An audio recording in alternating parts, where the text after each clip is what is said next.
Hi, everyone. Welcome to the Continental Club. This is Hein, embroidery software specialist for Janome America. And today we are talking about our embroidery basics part 5. And this one is exploring the set mode on your machine. So just give me a moment and I'll put the camera on. I'm just checking a few things here and we'll see before we get going that we have people out there. And then I'll put my camera on. All right, so let's go.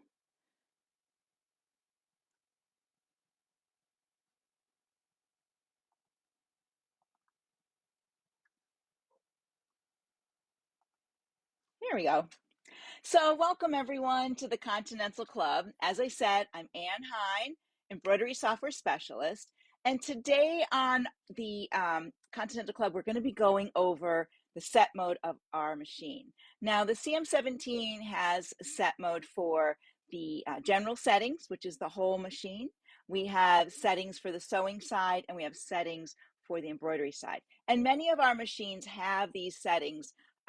If it's an embroidery only, it's going to have general machine things and then embroidery things specific to embroidery. If it's a combo machine, you'll have your combined things for both the sewing and embroidery. Those are the general sewing things. And then you'll have the sewing items and then things that pertain to embroidery. So you'll be able to set different things in there. And that's what I'm going to show you today. I do have my camera set up behind me at the screen of my machine so that we can do that part of it.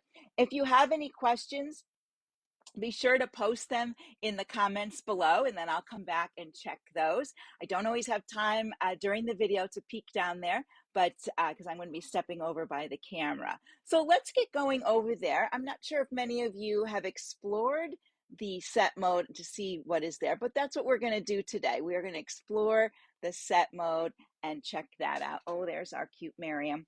All right. Now I do have my screensaver set up on my machine, so you can see that be clicking through, and I'll show you some things about that in the set mode. But let me get situated here. I'm going to try to stand to the side so that I'm not in the glare of the filming, because this is the hard thing. Our screen is so bright that at times you can actually see all of me in there if I stood right in front of it. So like this, I think you could see me back there, but I'm going to try to stand to the side. So let's get out of here first.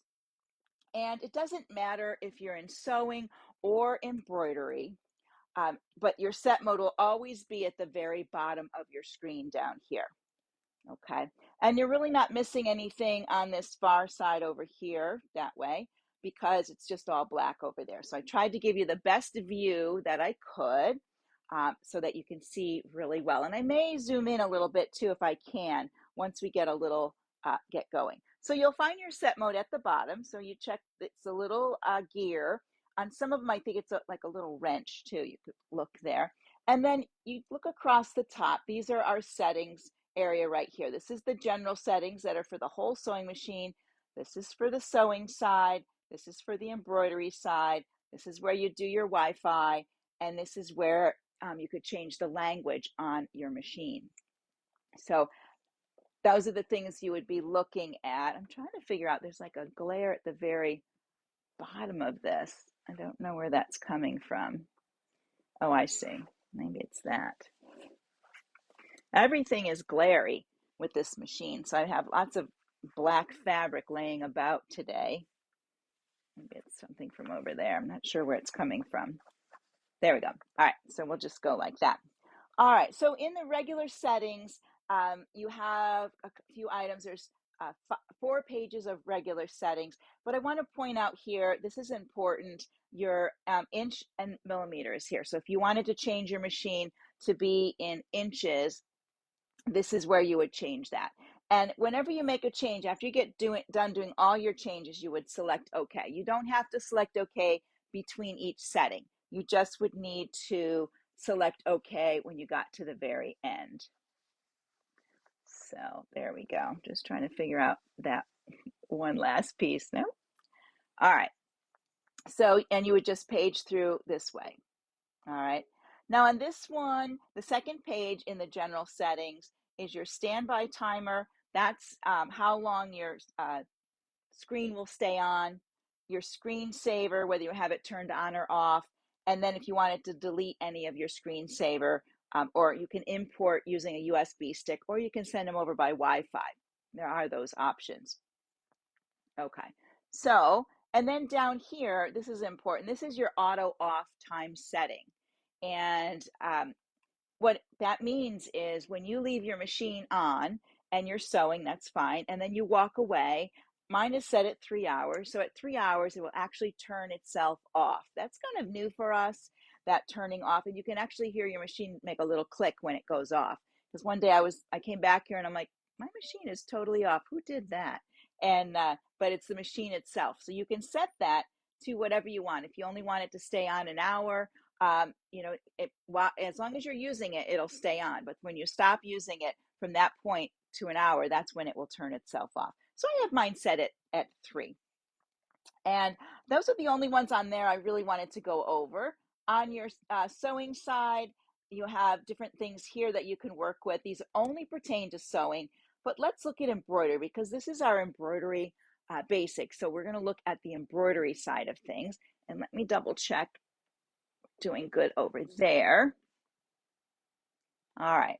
So when you come into your embroidery setting, it's the hoop up here. There's 5 pages. So this is where you would change your auto tension for the whole, all of your embroidery. Okay, which is different than changing it on the screen. On the screen, you're changing it for that one embroidery or that time that you're embroidering. This would change it. So every time you turned on your machine, it would be that new setting. So one of the things, if you're always changing your setting, sometimes depending on the thread that you use, you would be making a change in that. Maybe the bobbin thread that you're using, something made you change your tension every time. If you're changing it all the time, you can set it in here, and then you don't have to keep changing it after that. Your embroidery foot height is here, and it's also on the screen where you're working. But sometimes if you're always, you know, we use our P foot most of the time. And if we're doing, maybe we're doing in the hoop projects all the time. So we just need the foot to be up just a little bit higher. And it does auto adjust as it goes, but this will preset the first one to be a bit higher. So it's not squishing your work. So that's what that is for. And the PC1 and PC2, that is for the couching feet. We have 2 different couching feet. So you'd be able to adjust those here. This would be so that you didn't have to change it on the screen of your machine, but you can always change it and tweak it there as well. All right, 1 stitch stop. Now 1 stitch stop is great for when we're doing quilting in the hoop, or if we're doing an embroidery where we don't want to see any messy threads on the back side, we'll turn this on. And what this will do is when you hit start, it'll go to the first position. You'll hold the top thread. It'll cycle the needle on its own down and up so you can pull the bobbin thread up. And then you'll restart it and it will finish its sewing. That way you can bring those bobbin threads to the top. So that's something to think about when you're doing quilting in the hoop. Or if you're doing, you know, maybe a jacket where it's going to flip open and you don't want a lot of those threads to show on the back, you can pull them up. Sometimes when I'm using light color fabrics, I'll pull my threads to the top because I like them there, especially, you know, when I'm quilting, then they don't hang in the back. Your maximum speed setting. So this here sets this, it comes set at this point right here where that little dot is. That's the default right there. And I think it's about 500 or 600 is the typical speed it's set at. But you can set it all the way over here to 1200. And then when you're at your machine, you use the slide bar to slow it down when you're embroidering. Now, embroidery designs the machine will read that design and it will slow it down or speed it up depending on where it is or what type of stitch it is. The machine is kind of smart. I think some of those commands are somehow written into your design, or the machine reads those designs somehow. So you can leave it at 1200 and then just use your slider from there. Consecutive color grouping. Now this one sometimes confuses people. I do keep it off. What happens is if you have a couple of things that are the same color, and sometimes this machine would gather those together without a color stop. So sometimes you want that color stop. So this, I would leave it off in those cases. So let's go to page 2. All right, so you have your upper thread breakage sensor, and I have mine turned off at the moment because I was doing actually I was hole punching some paper. So I had turned off my thread sensor. That way it doesn't keep saying, you know, thread break, thread break, thread break. And another thing is if you're using a really fine thread, sometimes a fine thread will set the upper sensor off. So you can turn it off here until you're done with that piece. But I'm going to turn it back on because I like to know if something happens to my upper thread. So that's important to know that. All right, I'm just going to check one thing here to make sure we're doing okay. Yep, we are. All right. There we go. All right. And so thread cutting.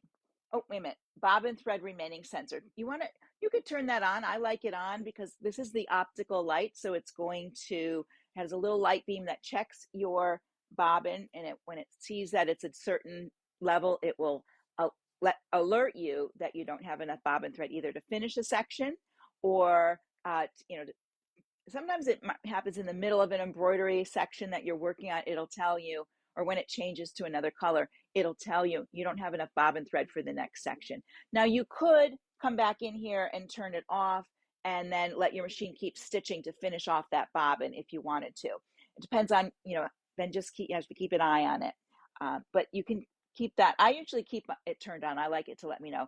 The other thing with the bobbin sensor is if there's a bright light that shines down onto the bed of your machine or into where your little sewing hole is, if you're near a window, the way the light comes in through there, it could affect the bobbin sensor. So we've had some people that are having trouble with their bobbin sensor, and just check to see what light is coming in for that. Down here is thread cutting. And when you come in here to thread cutting, you can leave it at the default or you can make some changes. You can change your thread cutting length. So that's how much is left when it cuts. So that's up to you what you want there. Sometimes if you're using a thread, some threads have a lot of, I don't know if it's not elasticity, but they have a lot of body. And sometimes when you cut them, they shrivel back up, and if it's not cut long enough, sometimes it will come out of your needle. So if you have some of those, or sometimes when you get low on a spool, that thread has a memory and it's very curly. So sometimes it'll curl up. So you would just come in here, you can turn it on and off, and you can actually come in here and change and make some settings. And here are some of the settings we're going to go through here. Your jump thread cutting length, of course. Let's move that back up. Whoa.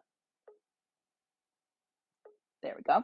And then cut at color change. I have that on because I want it to cut there, and I do have my cutting command turned on there as well. If I turn that off, then when I get to the end of a color change, it's not going to cut I'll have to either use my scissor button or bring the threads up and cut it myself. But I don't want to, it depends on what I'm doing. I don't normally do it that way. I like it to cut for me, so I'm going to leave both of those on. And then we'll come out of there. Let's go back to the next page. So on this page here, this is where our colors are. These are the colors that have been programmed in, and if a design is made with those colors, it will read those colors and put those color numbers on your screen. If you're using a lot of designs from other designers, you can put it at retain original color, and that way it'll pick up those color numbers and put those color numbers on the screen of your machine with the name of the thread there as well, as long as it's programmed into that design. Now, I use Artistic Digitizer, and I do use Marathon thread. So when I use the Marathon palette in the software, so when my design comes over here, it will read those Marathon numbers and tell me what they are so I can color match. And I'm going to show you another thing with the color in just a moment. We're going to go back in there. So here's something with the locking stitch. Someone was asking about this the other day, and you can set this to lock after each color change. So if you were doing something possibly with little lettering and you had a rainbow of color letters and you want to make sure you have a locking stitch, you can turn that on here. Or you can have it after, when it trims, there'll be a locking stitch. I think that's so when it restarts. Design positioning during embroidery. I have that turned on, and I'm going to show you that on the main screen when we go back to that so you can see what's happening there. Now my hoop calibration is highlighted because I'm in embroidery mode. So if you have your machine in sewing mode, and you can actually be in sewing mode and come into your set mode for all three areas, that's not a problem. But if you're in sewing mode, it will not show you the calibration. You do need to be in embroidery mode to calibrate, and you would touch here. It's going to move my hoop. I got to move something because I got things in the way. And let me move this here. All right. So it's going to move. And then I would plug in my hoop, and it would read my hoop, and it would tell me, it says attach the hoop. And I would put the grid inside my hoop, and my needle should meet the center of that. And if it does not, that is where I would go and use the arrows down here to center that and then save it. And that has calibrated that hoop. Pretty much if you calibrate one, all of your hoops should be the same, but you can test them to see how they come out with that. And since I'm at the end of that, I'm going to touch OK there. I still have another page of things here in the sewing, in the embroidery side. I can turn my grid on and off in my embroidery mode, and I can change the grid size here. Now you'll see that my resume mode is grayed out, and this is because on my sewing side, I have turned it off. I like to use, instead of resume on the sewing side, I like to use favorite stitch. So when I create a stitch and I make changes, I save it right there at that stitch as my favorite stitch. Normally, I have about 5 or 6 stitches that I use all the time, and that way now they're saved as my favorites, and I just have to go back. I go back to that stitch, and my favorites are there. And I can save it in 2 different ways. There's 2 different favorites in there, 2 slots, plus the default. So you have that as well. Let's go back to the beginning, and then I'm going to touch OK here. All right, so we are back at the main screen. I want to show you a couple of things that I'll probably have to put a hoop on when I do it, but we're going to come in here, and I'm going to pick something from this hoop. I think I'll pick this design here. Oh, no, actually, I want this hoop. Hang on a minute, because that's the hoop I have out. Let's switch that over here. Let's go to this one. There we go. We'll take this one here. All right. So 2 things I want to show you. I'm going to plug in my hoop because right now I don't have it plugged in. So I'm missing some tools that are right down here. So I have to switch over here and plug in my hoop. There we go. So I get a few more tools here when the hoop is on. This is the one for position, the other one for positioning. What this does when you select it is it fine-tunes the position of your design. When you can rotate it a little bit this way, and you'll see the red line. It's hard to tell in the picture probably. The red line is your design moving. And then I can move the X and Y axis here. So that's going to bring it up. You can see how it moved up. This is going to bring it over to this side. And it'll only let you go so far. You can see I'm right to the edge. So if I got everything in there and I realized, oh, it's just a little bit crooked, I can go ahead and use that. If that's not what I want, I can always hit default and it takes it back. DFT is default. Anytime you touch that, it will go back that way. All right, let's touch OK here to come back out. The other thing I want to show you is on your edit page, when you're over here, you can change the colors of your design. Now this one is, when I open it up, you'll see it is a Janome polyester thread because that's what it was designed with. And if I'm not using Janome thread, maybe I'm using a different thread, or I want to pick a different color. So I'm going to pick, this is the light purple that's right there. This page is you through all the colors. So I'm going to go to that light purple, but I'm going to change it to this red here so you can see it. And then I have a slider right here. So I can move that slider back and forth on here, or use the plus and minus, whichever I want to do. And I've made it a dark red. So if that's the red I want, and let's say I have a color that's similar, okay, and it's marathon or whatever it is, what I can do is I could name this color now in this design, and I could call it, let's call it black red or dark red, DR. And you know, you have this keyboard, or you can check and do this one. Okay, and you could do upper and lower case as well. Dark red. And I'm just going to put in marathon, M-A-R. There we go. And okay. Now that doesn't exactly match my red marathon, but it's the red I know I'm going to use. So what I want to do now is I'm going to touch OK.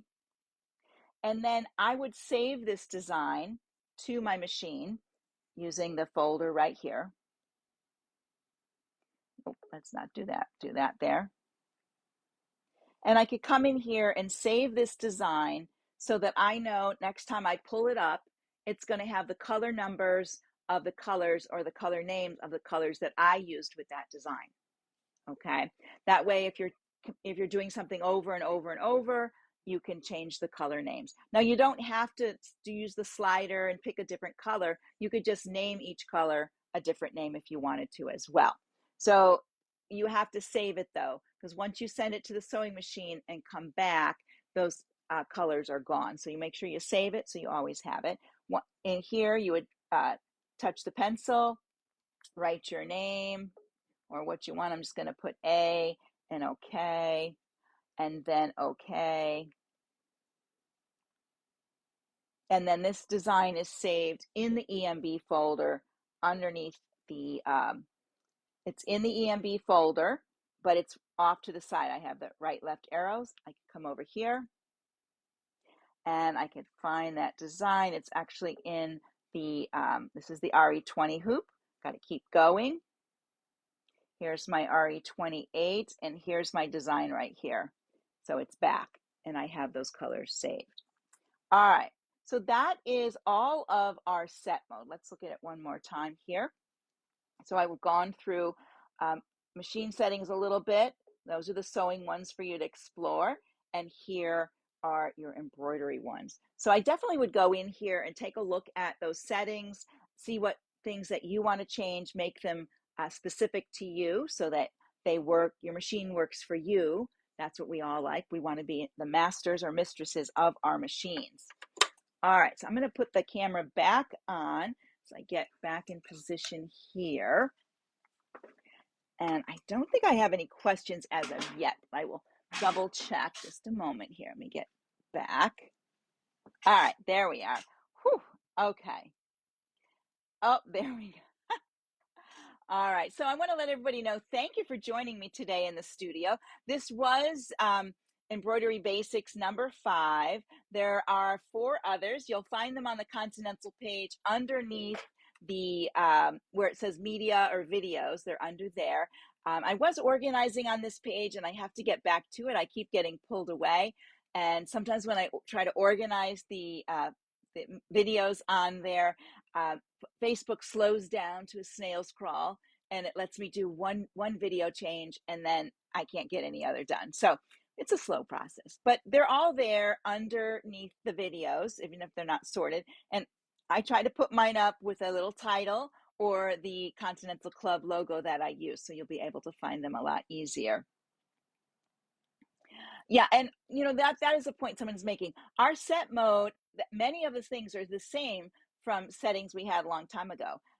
You know, when we had settings with the 11,000, some of those came forward, some we don't need anymore. Some they gave us new ones to add to it, so that's very nice.